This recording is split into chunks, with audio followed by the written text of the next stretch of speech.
Hello friends, welcome to babies cooking. வாங்க நம்ம இன்றைக்கி சேனலில் என்ன செய்யலாம்னா ஒரு கடலை மாவு வச்சு ஒரு சுவையான போண்டா செய்யலாம். Tea time bonda. டீ டைமில் இப்போ வீட்டில் இருக்கிற பசங்க இருக்கிறதுனால ஏதாவது ஒன்று செஞ்சு கொடுக்கணும்னு கேட்குறாங்க. நம்மளும் இன்றைக்கி அந்த மாதிரி ஒரு சூப்பரான ஒரு போண்டா செய்யலாம். வாங்க அது எப்படி செய்யுதுன்னு வீடியோவில் பார்க்கலாம். பாருங்கள், நான் ஒரு பேஷன் எடுத்து வச்சுருக்கேன். பெரிய வெங்காயம், ஒரு 2 பெரிய வெங்காயம் இதில் போட்டுக்கிறேன். சின்ன சின்னதாக கட் பண்ணி வச்சுருக்கேன். பச்சை மிளகா 2, மீடியம் சைஸ் மிளகா சின்னதானால 2 போட்டாச்சு. கருவேப்பிலை ஒரு கொத்து, சீரகம் ஒரு 1/4 ஸ்பூன் அளவுக்கு, சோம்பும் அதே 1/4 ஸ்பூன் அளவுக்கு போட்டாச்சு. பெருங்காயத்தூள் கொஞ்சம் போட்டுக்கலாம்.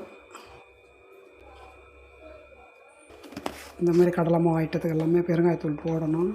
சில்லி பவுடரு சின்ன ஸ்பூனில் ஒன்று போட்டுக்கலாம், ஏன்னா பச்சை மிளகா சேர்த்துருக்கோம். ஒரு சிட்டிக்கு அளவுக்கு ஆப்ப சோடா மாவு போட்டுக்கலாம். பாருங்கள், சின்ன ஸ்பூனில் ஒரு ஸ்பூன் அளவுக்கு இஞ்சி பூண்டு பேஸ்ட்டு. பாருங்கள்,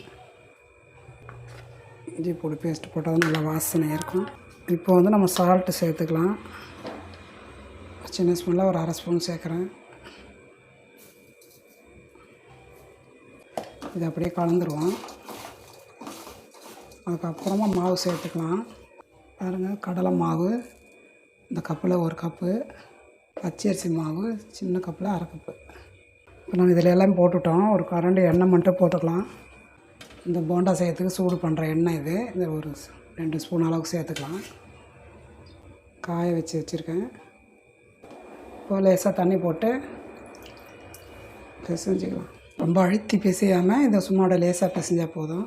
அழுத்தி பிசைஞ்சால் இந்த கடலை மாவு போண்டா கல் மாரி ஆகிடும். கொஞ்சம் தண்ணி தெளிச்சிக்கலாம்.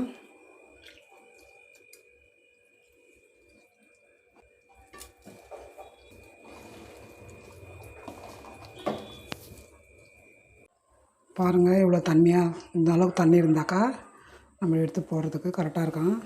பிசைஞ்சாச்சு. இப்போது இதை எடுத்து ஓரமாக வச்சுட்டு எண்ணெயை காய வச்சுக்கலாம். எண்ணெய் கொஞ்சம் காய வச்சு தான் வச்சுருக்கேன். இந்த மாவு நம்ம கொஞ்சம் கொஞ்சமாக எடுத்து இதில் போடுவோம்.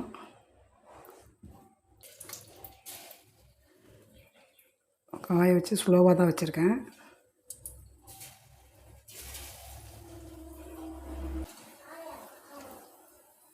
கொஞ்சமாக தான் எண்ணெய் ஊற்றிருக்கேன். இது சுட்ட எண்ணெயை யூஸ் பண்ண பிடிக்காது, அதனால் கொஞ்சமாக ஊற்றிட்டு அதுக்கு தகுந்த மாதிரி போண்டா போட்டிருக்கேன். இது கொஞ்சம் நேரம் அப்படியே வேகட்டும். கொஞ்சம் ஃபாஸ்ட் வச்சுக்கலாம். அப்படியே கொஞ்சம் எடுத்து விடுவோம், ஏன்னா இது இந்த கடாயின்றதுனால இதில் போய் உட்காந்துக்கும். கீழே கொஞ்சமாக எண்ணெய் போட்டிருக்கோம் இல்லையா.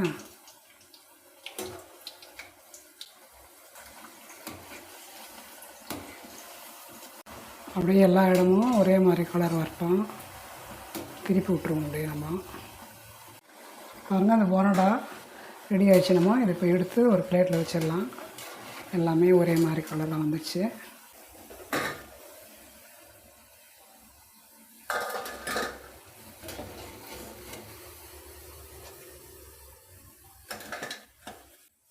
பாருங்கள், இப்போ இதே மாதிரி இன்னும் இருக்கிற ஒரு பேட்ச் போட்டுவிடுவோம். கேஸை ஸ்லோ வச்சுட்டு போடுவோம்.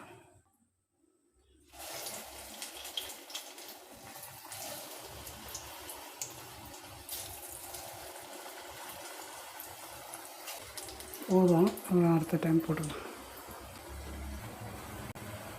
இந்த 2வது வாட்டி போட்ட போண்டா நல்லா இஷ்டத்துக்கு பெருசு பெருசாக போட்டிருக்கேன்.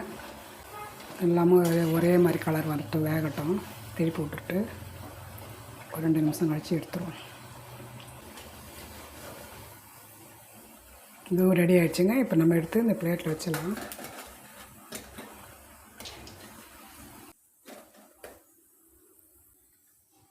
அங்கே சூப்பரான போண்டா ரெடி. கடலை மாவு போண்டா போண்டா சுட்டாச்சு. அருமையான கடலை மாவு போண்டா ரெடி. பாருங்கள், நல்லா சூப்பராக அருமையாக இருக்குது. சாப்பிட்டு பார்க்கலாம். மேல் பகுதியில் நல்லா கிரிப்பாகவும் உள்ளே நல்லா சாப்பிட்டாமல் இருக்குது. நல்லா வாசனையாக அருமையாக இருக்குது. இது ஒரு சட்னி ரெடி பண்ணோம். சட்னியோடு சேர்த்து சாப்பிட்டா இன்னும் அருமை. பாருங்கள், உங்களுக்கு இந்த வீடியோ பிடிச்சிருந்தால் லைக் பண்ணுங்கள், ஷேர் பண்ணுங்கள், சப்ஸ்கிரைப் பண்ணுங்கள், ஃப்ரெண்ட்ஸுக்கும் ஷேர் பண்ணுங்கள். நெக்ஸ்ட் வீடியோவில் சந்திப்போம். அது வரைக்கும் பாய்.